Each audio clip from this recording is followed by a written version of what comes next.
If you have any interest whatsoever in playing video games on original hardware or on emulators and streaming that up to YouTube or other streaming platforms, there's a few challenges you may run into. The biggest one is, how do you capture that footage to be able to record or broadcast it onto any of those platforms? Well, you need what's called a video capture card. And I've gone through a number of them here in the nearly 5 years of the channel, and I've found some good things and some not so good things about some of the streaming options and capture cards that are out there. And that's one of the things we're going to look at today, is a new capture card, at least new to us, from AVerMedia. Hey everyone, Gary here with Rock Solid Productions. I want to take a second and say thank you for stopping by and checking out our episode that we have here today. I really do appreciate it. So when I first started the channel, I was just going to take my cell phone and shoot the screen. Now, I've really been waiting for this myself because I've got this beautiful TV, as you can see here, Samsung 60-inch, and my couch is behind the camera as you see it, and just having either a super long cable wasn't going to work for me. Well, little did I know at that point in time how bad that would absolutely turn out. Well, after that, and after I kind of learned my lesson, I picked up my very first capture card, and that was this guy here. This is the EasyCap 284, and for beginners, this is an awesome device. See, my goal is I wanted something that I could record everything directly on the unit itself, and this allowed me to do it. It recorded everything to a standard size card on the side right here. Additionally, I could hook this up to my computer and stream with it too. It's pretty handy. This did have its limitations though, where it only allowed 1080p to stream through and only at 30 frames per second, both on the pass-through and the recording. I was kind of limiting what I was getting, especially when I had 4K devices like my PS4, my Xbox One S, and other devices later on that would come through. So good to start with, but it definitely more recently has shown its age. So then I decided to upgrade to what I've been using most recently, and this is the Hauppauge PVR 60 Pro. And it has a lot of the same features that the EasyCap 284 does. It can go ahead and allow me to record directly to an SD card right on the front. I can go ahead and use this as a standalone device. I don't need my PC, but I can still stream with it if I wanted to. It also upgrades from a mini USB, not even a micro, to USB-C, so better data throughput. This will pass through 4K video to my television and allow me to stream or capture 1080p 60 frames per second. Sounds great. Why would I be looking for anything else after this, right? Well, the one thing I've noticed on videos that I've captured is the black levels are very soft on this, and a lot of times I actually tweak the settings a little bit. I've got basically a unified profile that I use, that I apply, that essentially resets the black levels on this. Streaming, less of an issue because it actually has, Hauppauge has their own user interface that allows you to adjust that, but it doesn't change anything on board. Okay, great. I also picked up the Genki Shadowcast, and that's this little dongle here, and I know a lot of people have seen this USB to HDMI sort of adapter over the years. There's a lot of different ones out there. The problem with this is there's no pass-through to connect to a television. It's designed to allow you to play on your computer, but they did all of their development on Macs, and in a Windows environment, it's okay, but really there's too much lag and latency, and there's no way to play on my TV either. I have to play through my computer. Well, that's where the AVerMedia 4K streamer comes in. So what this does is it basically has a lot of the same features as my Hauppauge here, but I'm hoping that the black levels are better, it records slightly differently, and I'm hoping it just overall does a better job. Now, you are looking at a different price point for all of these. My EasyCap 284, when I bought it back in 2017, I want to say it cost me about $65, $70. My Hauppauge PVR 60 Pro, I actually got off of eBay for under $100, retail on this about $150 to $200. The Genki Shadowcast I actually backed on Kickstarter, and this I want to say was about $40 or $50. Now, the AVerMedia capture card that you see here, the Live Gamer Portable 2 Plus, I actually got this at Best Buy. They had it on sale for $140, but they price matched Amazon, which had it for $120. So let's go ahead, after all this talk, let's take this, let's unbox this, let's see how it comes out of the box, and let's kind of compare the performance of this versus these. All right, so here we have the AVerMedia Live Gamer Portable 2 Plus. Live plug-and-play game streaming capture box. It just has the different languages there on this side. As you can see, 4K 60 FPS pass-through, 1080p plug-and-play, PC and PC free mode. That's one of the things I really love about it. Headset commentary compatible, console party chat, ReCentral stream, and Perfection must be their own proprietary software. On this side here, you'll get the capture card itself, a USB cable, 4-pole 3.5mm audio cable, HDMI cable, and a quick user guide. And it does have a 2-year manufacturer's warranty, which is nice. Specifications. It's only USB 2.0. That's disappointing. Input HDMI, output HDMI pass-through, audio mixing, so on and so on and so forth. Does require Windows 10, requires a Core i5 processor, and they are asking for an NVIDIA GeForce GTX 650 or an AMD Radeon R7 250X, 4 gigs of RAM, powered USB 2.0 port, and a micro SD Class 10 card for recording. So interesting to see that. Now, we are just going to open it up here. What's inside the box? Another box. Okay. So in here looks like we have our cables. So there is our HDMI cable, another HDMI cable, a 4-conductor 3.5mm headphone style jack. We have a USB to micro USB. Oof. It's not even USB-C? All right, I'm not impressed thus far. All right, so there is the unit itself. And I have to admit, it's pretty blasted small. So looks like on the front here, let's bring you in closer. So you have inputs for game audio along with headset audio, plus and minus button. Looks like computer or SD card switch. On the back, you have your HDMI in and out. Yeah, it is micro, not USB-C for power. I am not a fan of that whatsoever.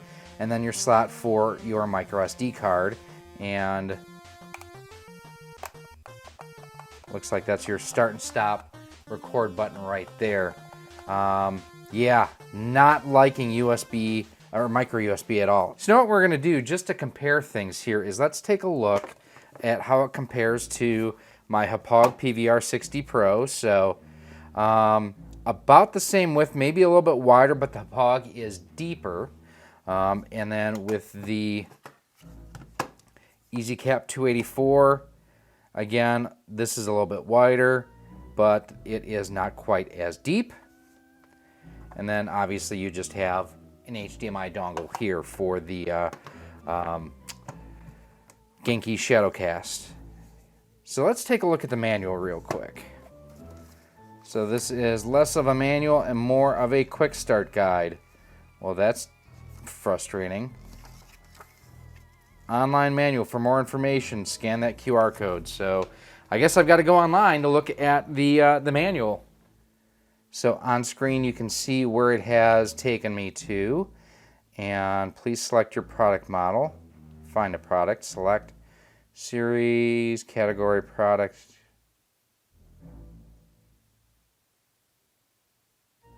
Let's see. Game capture is what I'm going to consider. 4K pass-through, 1080p, 60 record. Product. Live Gamer Portable 2 Plus. I believe that's it. I accept. And let's see here. It's taking me through the driver download and everything. That's not what I want. I want the manual. Walks you through, please use micro SD card to perform firmware updates. That's fine.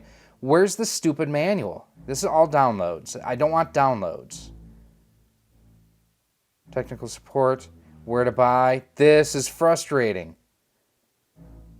This manual for using it as a standalone capture card is worthless.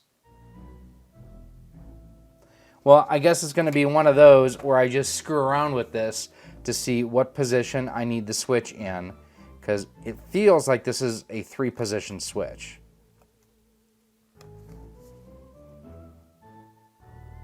So I'm assuming capture on the computer, capture locally, stream, but I don't know because this doesn't say, and it doesn't tell me what the hell these buttons are for. I am really frustrated with this right now.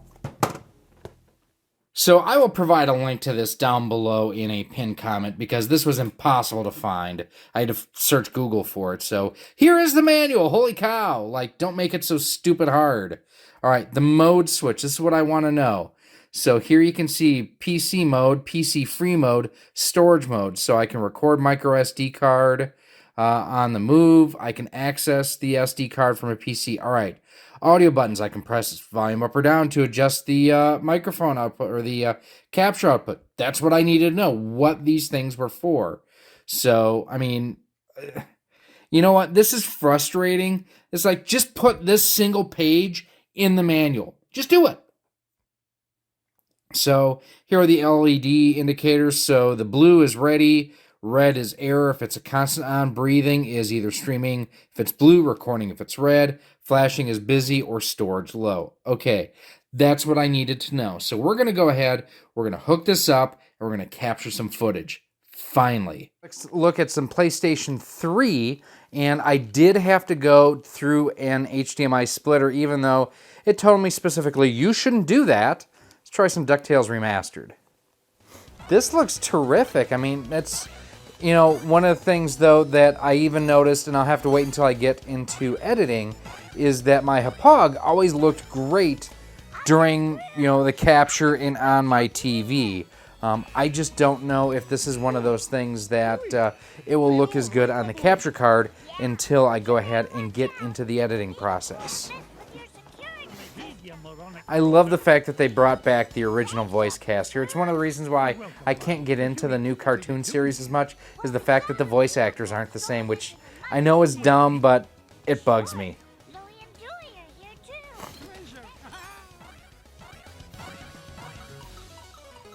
Okay, so good to see that the PlayStation 3 does work once you bypass everything here with an HDMI splitter. And again, this is one of those things that, you know, I'll have to go ahead and check the footage, and we'll talk about this in our wrap-up as well to kind of see how this looks once we've edited it versus what the Hauppauge would do. Up next, let's look at the Wii U and how that plays. Now, I do have the gamepad here that we are going to play with. So we're going to dive into some Donkey Kong Country Tropical Freeze, because this is a terrific game. And this way here, we're actually comparing the footage side by side. So the left is going to be the Hauppauge PVR 60 Pro. The right will be the AVerMedia. Now, I am going straight from my HDMI splitter into each of these. So these are each receiving the exact same signal.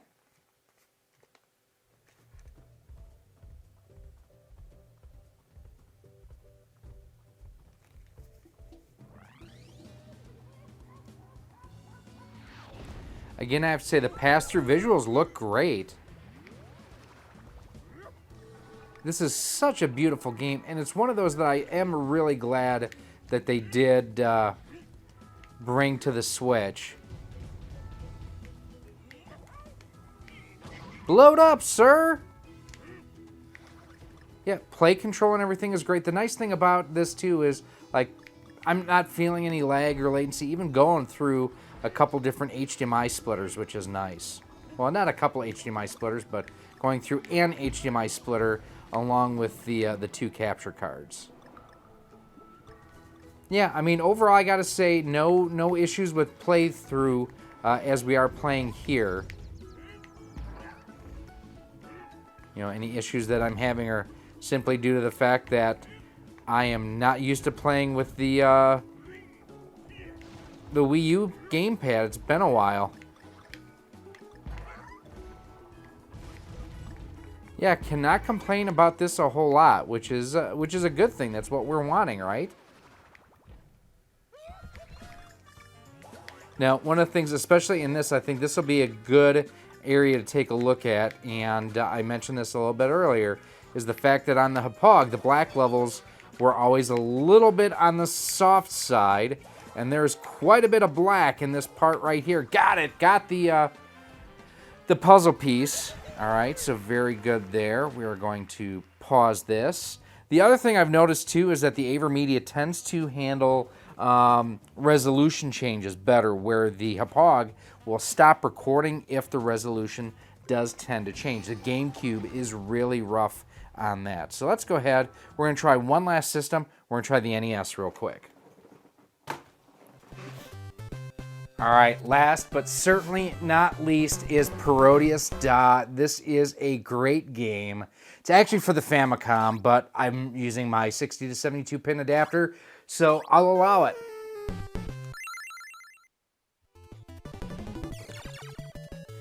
Now, this may look familiar to some of you. Yes, this does basically borrow from Gradius, as I talked too much and wasn't focusing on where I was going. Let's try that one more time.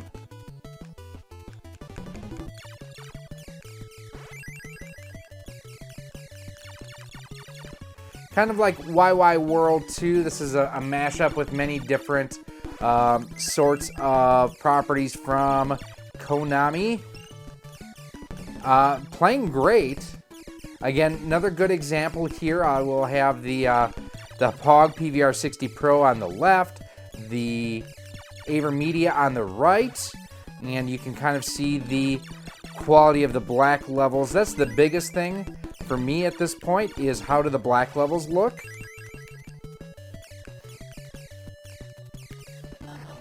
Oof. Angry Chicken got me. One thing I don't remember is if the Konami code works. Up, up, down, down, left, right, B, A, select, start. Nope.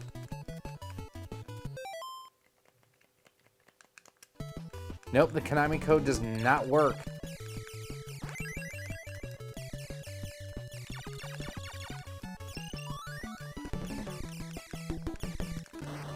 Oof. Well, that was rough. Okay, so I sucked at Parodius Da there, but at least you got to see it in use. Let's go ahead. Let's see how it looks. It's time for some final thoughts.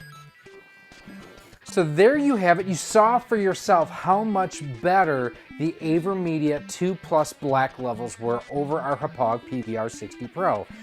And until I was editing, I couldn't see that. See, everything that came through pass-through-wise looked identical regardless if I was using this or if I was using the Hauppauge. Both a good thing and a bad thing. When I stream, doesn't matter. And I know that's kind of a joke about me streaming, but when I was streaming with both of them, they looked almost the same. That's because the way that Hauppauge has set up their software, you can adjust the brightness and things like that in the firmware on your computer. It doesn't allow you to do that on the capture side, which is super irritating. This out of the box just looked better. It just does. It's not a perfect device though. The quick start guide linked to the manual that didn't link you to the manual, you know what, that's inexcusable. As simple as it was to have that PDF available, and I'll have that link down below in a pinned comment for you guys to check out and download for yourself. That should have been on the page for the stupid QR code. That's what the manual basically said, or the quick start guide. Click here for the manual, scan here for the manual. You didn't get the manual. You got where you could download firmware, you got where you could download software, but you didn't get the manual. That was a real pain. The fact that this does not use USB 3.0, it's only USB 2.0, makes it virtually identical to the Genki Shadowcast as far as throughput and data and everything. That's also based on the USB 2.0 architecture. So you may run into issues streaming on this versus the Hauppauge PVR 60 Pro, which is USB 3.0. I'm agnostic whether or not I prefer the micro SD card versus the standard side SD card. It's one of those where, you know, I've got an adapter that'll take either or. My camera here uses a standard size SD card, in a micro SD to SD card adapter. So, I mean, it's not a huge thing for me either way. Overall, the setup was a pain, but the quality is really, really good. And this is something that I debated about buying and returning after the review was done, just because like I have all these other capture cards. I didn't think this was going to look better than the Hauppauge. Hauppauge, please do me a favor. Fix the black levels on the PVR 60 Pro when recording to an SD card. You do that, that will be my everyday streaming and capture card. For now, I'm probably going to be switching over to this, which means I'm going to be rewiring what's behind here, because I need to go back to a micro SD, or I'm sorry, a micro USB versus USB-C. It's a bit of a pain. But let me know, what did you think down below in the comments? I mean, I thought the black levels on this were better, especially that intro screen on Donkey Kong Country Returns. You can definitely see the difference in the black levels there and in the bonus level stage too. I really thought there was a huge difference. The title screen and Proteus die, you can definitely see a difference too. Now, if you do want to check out some of the other videos that we've done on other capture cards, other streams and things that we've done, I'll have those coming up for you right now. Thank you so much for watching this episode. If you want to help support Rocksolid Productions and be a part of our community, there's a number of different ways you can do so. First and foremost, join us over on our Patreon page or become a channel member here on YouTube. By joining through either one of those methods, you get early access to just about all of our video content, exclusive content, and a whole lot more. We also give you shout outs at the end of each and every one of our videos.